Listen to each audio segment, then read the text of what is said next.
I was this way the other morning. I was pouring melted lead into an eggshell. I was doing a bob for a plumb rule. That's an instrument for ascertaining the perpendicularity of walls. When who walked into me? Only the parish clerk. And he says, if I could at all to knock over to the presbytery that they were having trouble with dampness in the insides of the gable.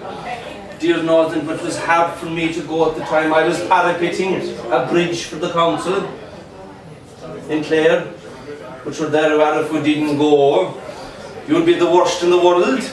So the following day I threw a hand tuck and a saw and a small hammer together, and I hit over for the presbytery to find a big black patch of dampness, like the map of Madagascar, appearing on the insides of the walls upstairs. So I went up in the gable, and the fault, well, as far as I could see it, was in the barge. So rolling down to Father Mac, the PP, below on the lawn, I said that I'd run up a new barge, you know, so the slates would be grouting under well, and to make doubly sure, I would rake out the joints down to lintel level and to read pin and pipe with a good mix. Sounds all right to me, says he, and 'twas the only prescription. So I started into the job of repair, and you know who was tingling me? The parish clerk. And I'd say one good thing now for the parish clerk: a great head for heights. If that man could only take orders, he could finish up in a cardinal.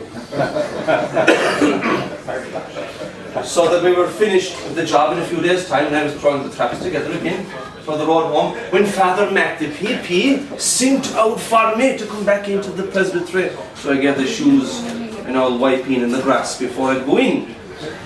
The question of money came down, a thing I hate, and he paid me, as he put it, as good word to his parishioners. And he put his hand that way into the cabinet, and I had glasses nicing. Oh, lovely sound. And he poured me out a grand bumper of spirits, and I was just about to take it, when all of a sudden I remembered that he lit the place the Saturday last on the evilness of strong drink. So I said, I know, Father, says, I don't bother with it. I'm not all that gone in it. I says, that's not the name you have. In that case, says I, short here to me, and don't be making liars of them that told you. Oh, good. That remark went down well, and we said it was something nearly as good as Daniel O'Connell had said. Oh, Father Mac, the PP, the great grow for Daniel O'Connell. I noticed that all the clergy, they worship the Liberator. So that he was telling me some things that Dan said in court and in Parliament, and I said, do you hear that Daniel O'Connell befriended a man here near us? No, says he. He was from Limerick, says I, a man by the name of Humphrey Carey. And a flaming rogue he was too. He sold a cow at the fair, and when the farmer had paid him for the cow, the farmer says to Carey, Carey, will you ever look after my cow there for a second in minute? I will, of course, says Carey, and he was there standing with the cow when a second farmer came along, and the second farmer says to Carey, are you going selling that cow? Of course I am, says Carey. I'm hardly going dancing with her. So he sold the cow to the second farmer for an even higher price. And he was going up the market gate, when who should he meet coming up against him? Only the first farmer. And the first farmer says to him, where are you going with that cow? Tell man, I'm going home with her, says he. Indeed or not, says he, but that's my cow. Take your hands off the rope, you robber. Who are you calling a robber now by? Watch your verbs. There's no bone in the tongue, but it often broke a man's nose. Oh, one word led to another. Two farmers were dancing around the dukes, their eyes hopping like Jack Donnelly and the Russians and the Court of Kildare and all the fair gathered round them, for there is great drawing power in a fight. And the cow, the only one showing any sense, she disentangled herself from all this commotion, and she hit the road for home arriving there about the same time as our farmer owner, Mr. Humphrey Carey. And Carey went into his wife and he says to his wife, "Open your apron." And she did, and he threw twice the price of the cow into her apron and showed her the cow in the backyard. She gave a hefty laugh at that. But Father says, as long as the rogue will run, he's bound to be caught. Because by the time the two farmers had welted themselves black and blue, they looked around, there was no cow. So what were they fighting for?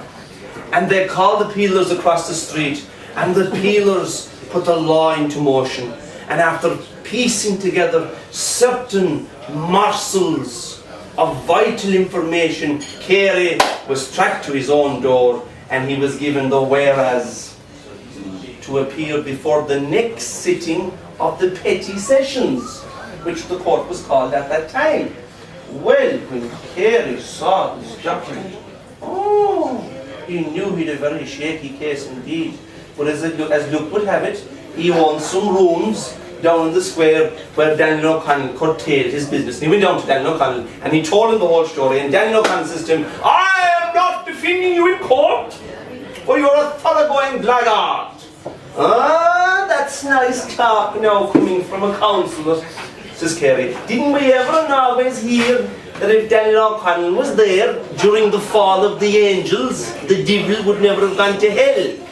And of course, Daniel O'Connell, like all these top men, delighted with the compliment, so that he'd take up the case.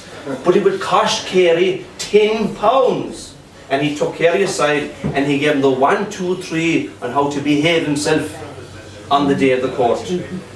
And that day came, and Carey was inside the box like this, with something like a half-stone paper bag. And when the first question was put to him, and many of them, he put his hand up into the bag and said, "Have a bullseye!"